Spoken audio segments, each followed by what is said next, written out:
Bienvenidos y bienvenidas a La Paz en Foco, un programa del Centro de Pensamiento y Seguimiento al Diálogo de Paz y de Unimedios de la Universidad Nacional de Colombia. Hoy tenemos un programa muy importante. Vamos a estar hablando sobre la paz completa, un anhelo de todos los colombianos. Y para eso nos acompañan dos grandes invitados. Nos acompaña la profesora Socorro Ramírez. Ella es profesora acá de la Universidad Nacional, hace parte de Puentes Ciudadanos Colombia, Venezuela. Un saludo, profesora Socorro. Mucho gusto, muchas gracias. Y nos acompaña Luis Eduardo Celis, Luchito Celis, le decimos aquí en la universidad. Él es analista en temas de conflicto y perspectivas de paz. Un saludo para ti, Lucho. Boris, un saludo y gracias por la invitación y gran alegría compartir con la maestra Socorro Ramírez. Bueno, a los dos, muchas gracias por atender nuestra invitación. Ustedes saben, La Paz en Foco es un espacio que abrimos permanentemente para reflexionar sobre los retos de la construcción de paz y sobre todo para hacer pedagogía. Yo quisiera arrancar señalando que, bueno, a pesar de haberse logrado la firma de un acuerdo de paz hace un poco más de 4 años con las FARC, actualmente en nuestro país no solo persisten situaciones propias del conflicto social, político y armado, sino que en algunas regiones este conflicto pues parece profundizarse y resurge pues con mucha más fuerza. Frente a este escenario, además de identificar las particularidades de cada contexto, pues es necesario analizar el alcance que ha tenido la política de gobierno para enfrentar la crisis social y humanitaria como consecuencia del conflicto y las perspectivas pues, de avanzar hacia una paz completa. Profesora Socorro, yo quiero arrancar preguntándole qué variables considera usted inciden para que persista y se agudice la confrontación armada tras la firma pues, del acuerdo de paz. Y si es posible comparar nuestra situación con otras experiencias a nivel mundial. Bueno, son muchos los factores que están incidiendo en una agudización del conflicto. En primer lugar, creo que el gobierno actual ha desestimado el compromiso del Estado en el cumplimiento de un acuerdo de paz que no comprometía a un gobierno que ya pasó, sino que tiene implicaciones y que le abre enormes posibilidades a este país de hacerle frente a problemas que han nutrido la violencia y han alimentado el conflicto armado. Ha habido algunas acciones que ha hecho el gobierno, pero en general hay una deslegitimación permanente del acuerdo, hay un asesinato de un número preocupante de líderes sociales en regiones donde el conflicto ha sido muy agudo y también de excombatientes que están hoy construyendo el desarrollo de ese acuerdo de paz, que estaban en medio de procesos de implementación de ese acuerdo. Pero además me parece que el Estado ha desaprovechado dimensiones del acuerdo que tienen que ver, por ejemplo, con el tema agrario, un tema que ha nutrido desde siempre la violencia en Colombia, porque aún a estas alturas del siglo XXI no se sabe quién es dueño de qué y por qué. Todos esos problemas de titulación de tierras, pero también de abuso frente a los territorios colectivos de comunidades negras e indígenas que el Estado y la Constitución reconocen, pero no protegen ni acompañan. Al mismo tiempo, toda la problemática ligada a lo ambiental que está generando un desastre tremendo cuando justo el acuerdo permite aproximarse con varias iniciativas que están sin desarrollar a esa dimensión, pero también al tema de las drogas. estamos frente a un problema que se lo mira desde el lado de, desde el primer eslabón, el más débil, los cocaleros, que en el acuerdo se vio la necesidad de cambiar ese enfoque y en lugar de que el Estado les lance venenos desde el aire, tratar de generar con ellos una dinámica que permita una reconversión, opciones reales para que salgan de esas economías ilegales y que el Estado pueda concentrarse en ayudar a que esos territorios generen alternativas. Bueno, así puedo seguir sobre otras dimensiones que tiene ese acuerdo que son extraordinariamente ricas. Esa idea de paz territorial para mí es decisiva para Colombia. Colombia no ha asumido y no ha visto la oportunidad extraordinaria que genera ese acuerdo de llegar a los territorios donde el Estado, si acaso, llega por la vía armada, pero no ha llegado a acompañar a esas comunidades, a construir dinámicas de inserción, a pensar y construir la nación desde esa periferia que ha pagado unos costos tremendos y más bien predomina una mirada muy peligrosa sobre esas poblaciones porque se las ve como cómplices, se las ve como parte del problema y no como las víctimas de esa situación. Bueno, creo que me he extendido mucho, pero me parece que ahí tenemos el mayor nudo. Estamos desaprovechando una oportunidad extraordinariamente rica de posibilidades de aproximarnos a la complejidad de los problemas que han aumentado la violencia. Muchas gracias, profesora Socorro. Luchito, una pregunta, insisto en la idea de hacer pedagogía. ¿Es posible que nos hagas una especie de mapa, así sea muy general, en donde podamos ubicar, bueno, cuáles son los actores armados que persisten en el conflicto y tal vez cuáles son las regiones que resultan hoy día más afectadas por esta persistencia? Bueno, en estos días el Comité Internacional de la Cruz Roja, que es la entidad que sigue en el país, digámoslo, la dinámica de los grupos desde el lado humanitario, exigiendo, digámoslo, el aconductamiento de tanto del Estado como de estos grupos al derecho internacional humanitario y al respeto a las comunidades, ha presentado un informe. Me parece que ese informe es bastante claro. Ellos hablan de que hay 5 dinámicas de conflicto en el país. Yo creo que sin duda la organización más, digámoslo, con mayor coherencia, pues sigue siendo el ELN, o sea, es la vieja guerrilla del ELN que mantiene su presencia histórica en las regiones donde ha logrado, digámoslo, mantenerse después de casi ya 6 décadas. Eh, eh, bueno, ese sería como el actor más, digámoslo, más tradicional y de más, digámoslo, capacidad de relacionamiento como organización. Es realmente una organización.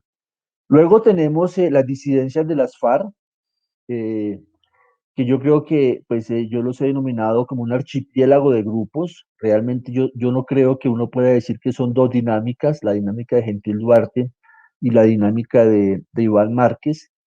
Algunos analistas o medios de comunicación hablan como de esos 2 grupos. Yo creo que es mucho más complejo.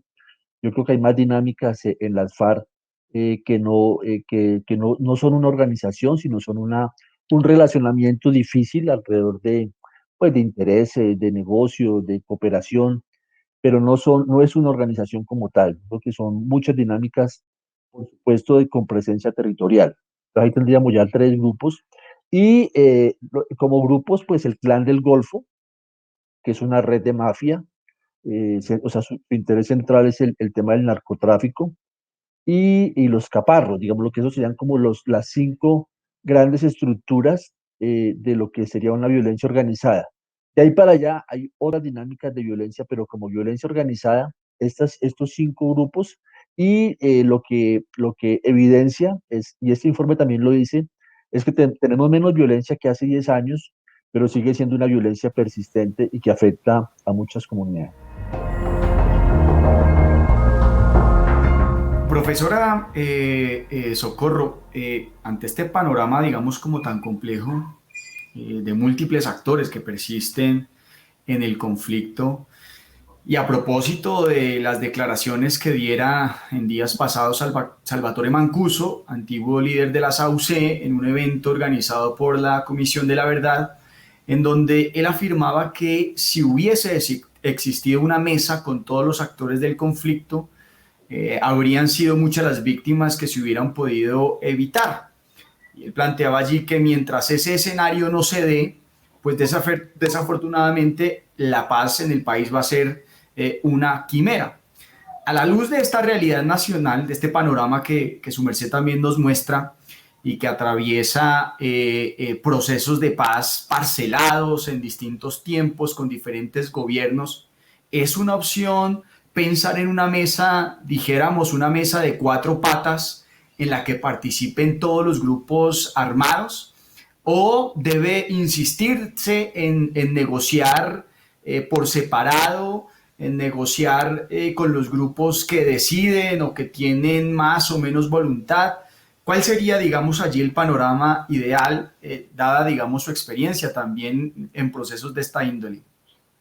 Bueno, me parece muy difícil una mesa de 4 patas, porque cada sector tiene unas especificidades y unas dinámicas muy diferentes.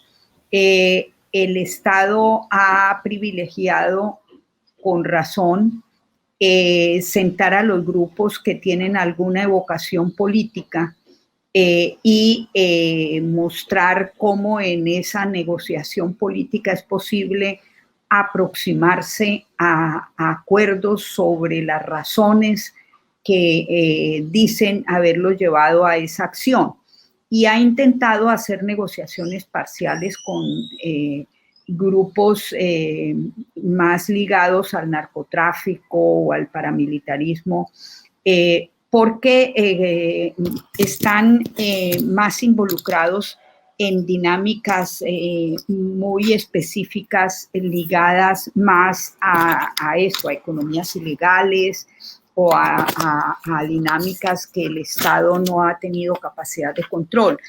Sigo pensando que es muy difícil sentar a toda esa mezcla a encontrar un acuerdo. De hecho, el Estado intentó hacerlo bajo el gobierno de Santos.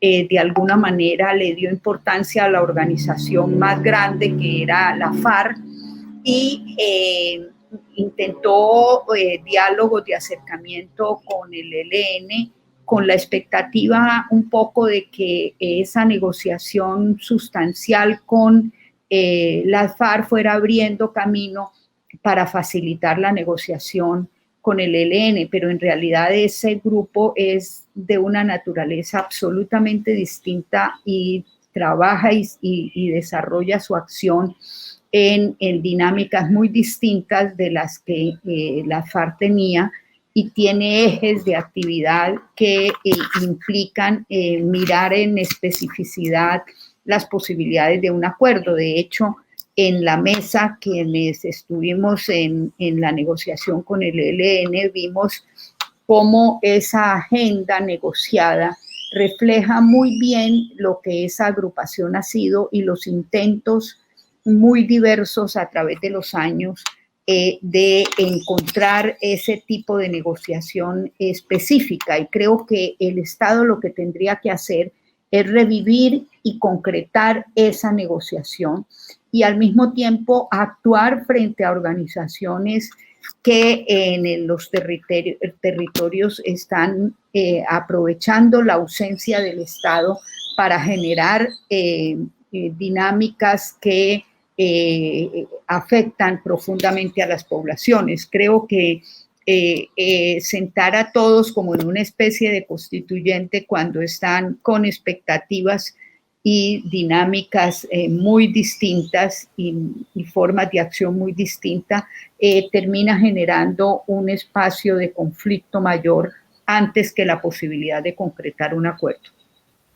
Muy bien. Luchito, la misma pregunta. ¿Esto de la mesa de cuatro patas sería posible, es viable, es deseable? Le agrego una cosita adicional. ¿Debe darse un tratamiento diferenciado a las insurgencias y a otro tipo de grupos? Me refiero pues a lo que hoy conocemos como grupos herederos del paramilitarismo. Para ellos debe ser simplemente sometimiento a la justicia, y en el caso de las guerrillas debe haber un proceso político pues mucho más amplio. ¿Qué opinión tienes tú, Lucho? Bueno, yo creo que hay como tres dinámicas que podrían ser como la perspectiva de solución a futuro en un gobierno que realmente quiera resolver esto, porque son temas, digamos, que lejos estamos de resolverlos en este gobierno que ya está entrando en la recta final. Yo creo que en el horizonte está pendiente una negociación con el ELN. Podríamos hablar un poquito más de eso más adelante si nos da el tiempo. Es una negociación pendiente. eh, Habría un proceso de sometimiento de los disidentes de las FARC. Yo creo que con las FARC ya hubo un proceso de negociación.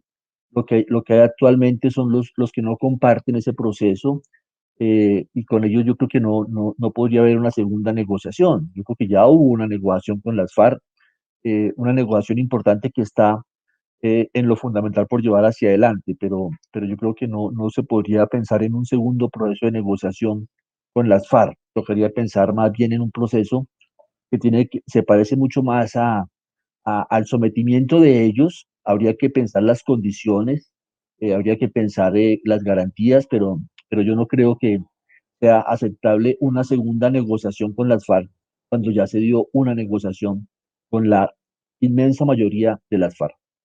Y con todos estos grupos herederos de lo que tú llamas el paramilitarismo, que yo lo comparto, tampoco puede pensarse en negociaciones políticas, porque sus condiciones no son, digámoslo, organizaciones centradas en un discurso político, sino centradas en una acumulación de recursos. Entonces, con ellos igualmente el tema está en el sometimiento.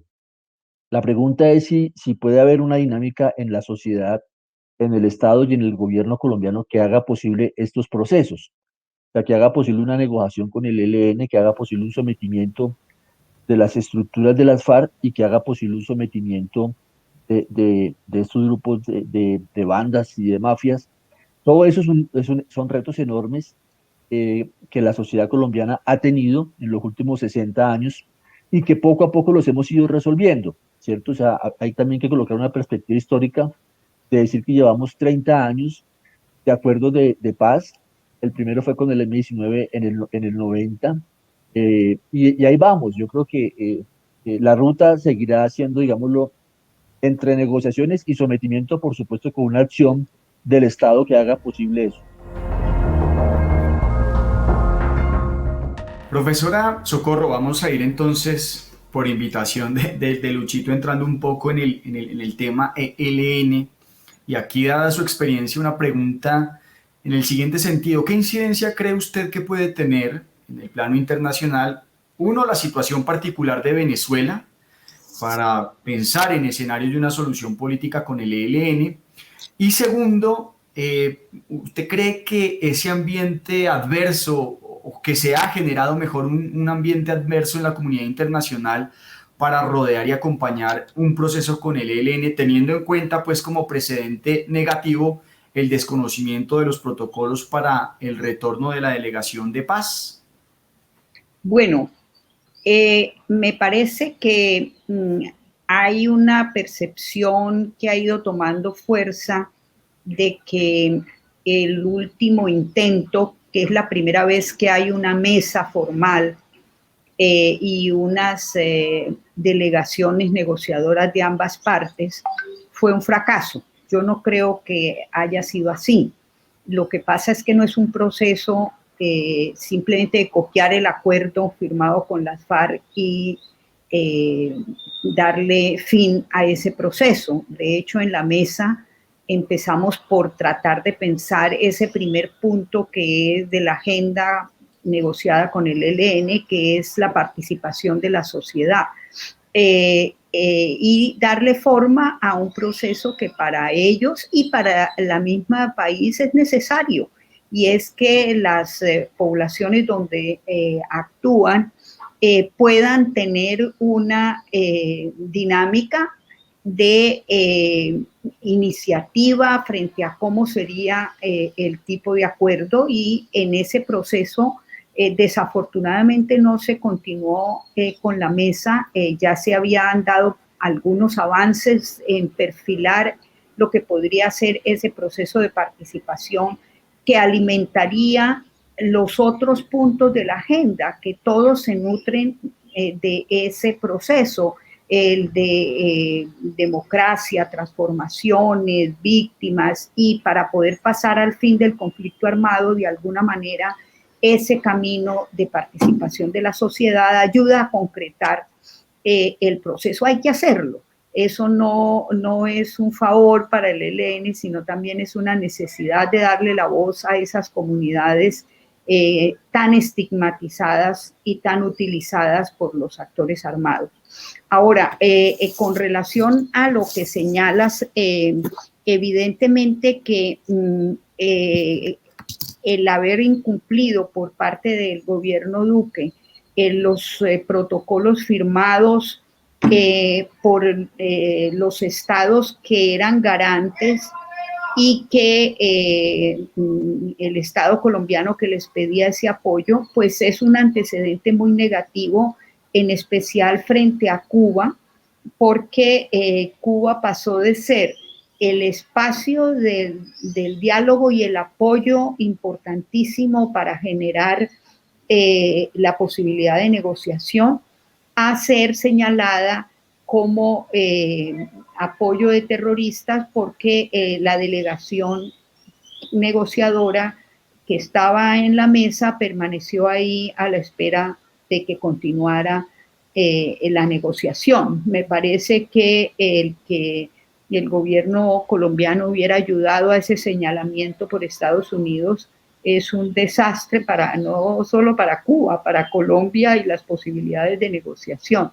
Y creo que es no entender lo que está pasando incluso en Cuba, y ir en contravía de las posibilidades de la negociación. Y creo que la mala política frente a el gobierno de Maduro en Venezuela también ha generado un problema muy grande que dificulta cualquier acercamiento y negociación con el ELN, que ha ido evolucionando hacia ser una guerrilla que actúa en ambos lados. Y me parece que el haberse tomado ese mantra que salió en el 2019, a comienzos del 2019, y que con Trump de alguna manera lo volvieron una estrategia ahora el mismo Guaidó ha cambiado esos tres ejes y de manera más realista ha empezado a entender que hay que ir haciendo acuerdos. Por fortuna acaban de hacer un acuerdo sobre la necesidad de lograr la compra masiva de vacunas para evitar un riesgo mayor para Venezuela y para la población. Bueno, ese tipo de acuerdos es necesario, y Colombia debería más bien mostrar que está frente a una grave situación de su mayor vecino, y necesita, no solo para la negociación de paz, sino porque comparte poblaciones, ecosistemas, dinámicas de seguridad, problemáticas y oportunidades muy significativas en esa relación. Debería garantizar un cambio sustancial en la manera como se aproxima a la situación venezolana. Entonces creo que en particular con esos dos países, para lograr consolidar una negociación, Colombia tiene que cambiar su aproximación frente a esas realidades y lograr que los países garantes entiendan que se están relacionando con estados serios que cumplen los compromisos, porque incluso Noruega ha cuestionado la actuación colombiana frente a Cuba en particular y al cumplimiento de esos protocolos pactados para poder que funcionara la mesa. Muy bien, profesora Socorro. Lucho, ¿cuál es tu opinión sobre las perspectivas de paz con el ELN? ¿Qué tanto se ha fortalecido militarmente? ¿Cómo esto podría afectar eventualmente un proceso de paz? ¿Ese tema va a incidir en las elecciones del 2022? ¿No va a incidir? Aquí durante muchos años el problema con las FARC, la guerra con las FARC fue determinante en las elecciones. ¿Va a pasar lo mismo? ¿Tú qué opinas? Pues yo creo que hay que insistir en que ese es un tema no resuelto, o sea, la guerrilla del ELN permanece en 150 municipios, ha tenido una pequeña expansión luego del acuerdo con las FARC, o sea, digámoslo, ha venido creciendo, no de una manera muy importante, pero sí hay un pequeño crecimiento en algunas regiones, sobre todo en el Pacífico, se ha reacomodado el norte de Santander, digámoslo que es un tema no resuelto, entonces yo creo que hay que lograr que un próximo gobierno que tenga una estrategia de negociación y que tenga un deseo de negociación. Entonces yo creo que ese es un tema que hay que resolver. Yo diría que estamos cumpliendo 30 años, este año se cumplen 30 años desde que el ELN se sentó por primera vez durante el gobierno del presidente César Gaviria y no lo hemos logrado resolver. Yo creo también con la maestra Socorro que el proceso con el presidente Santos nos deja cosas importantes. Yo creo que nos deja una agenda que me parece que es la agenda con la que se puede avanzar en esa negociación y bueno, y deja unos referentes. Pero yo creo que sí hay que insistir en que es un tema no resuelto, que requiere yo creo que fundamentalmente de un gobierno que lo quiera resolver y eso implica un gobierno que tenga una oferta negociadora. O sea, me parece que lo central es que un gobierno tenga en su mente y en sus propósitos construir un acuerdo en base a unos temas de transformación con una amplia participación de la sociedad. Creo que esas son las dos variables, ¿no?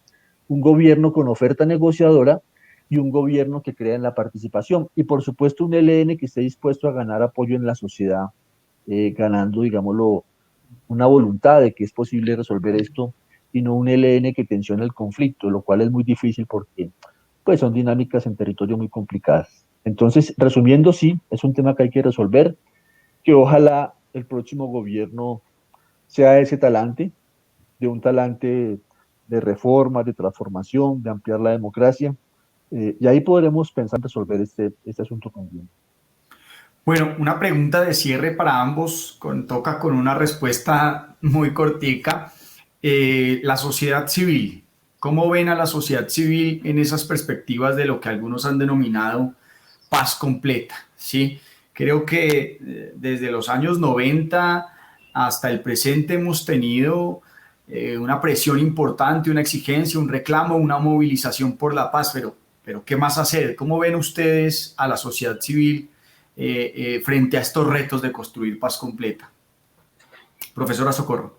Bueno, me parece que la sociedad civil urbana, la que es más visible, se ha movilizado, pero creo que no basta con eso.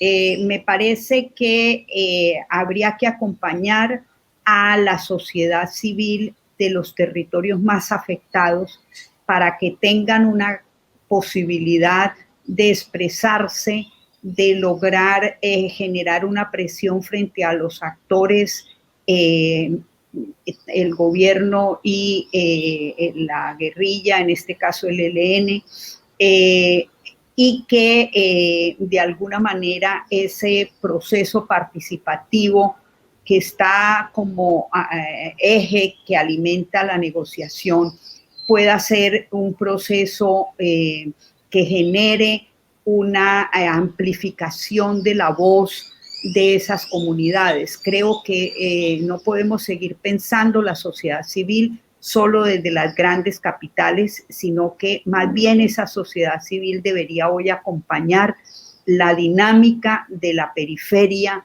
y amplificar sus iniciativas y sus posibilidades. Luchito. No, yo creo que fundamentalmente este es un tema de una decisión política. Yo veo yo coincido mucho con la maestra Socorro en la importancia de las sociedades regionales que sufren el conflicto, en los actores clásicos que siempre hemos estado ahí. Hay un pequeño mundo social que hemos estado empujando esta negociación, pero yo creo que fundamentalmente me parece que el esfuerzo está en el liderazgo político que actúe de manera responsable, colocando este tema en su agenda política y trazando una estrategia. Y por supuesto que un liderazgo de un gobierno convoque a la sociedad. Yo creo que el que puede convocar es un gobierno, ¿no? A múltiples actores, también pensando en los temas territoriales, ¿no? En los territorios donde permanece el conflicto y cruzar eso con intereses de sociedad. Bueno, pues lamentablemente se nos acabó el tiempo. A la profesora Socorro Ramírez reiterarle nuestros agradecimientos por acompañarnos en el capítulo de hoy. Igualmente a ti, Lucho Celis, muchas gracias por acompañarnos. Y a nuestra teleaudiencia también nuestros agradecimientos y las y los esperamos en un próximo capítulo de La Paz en Foco. Bueno, muchas gracias, un gusto. Chao, maestra Socorro. Chao, Boris. Hasta luego.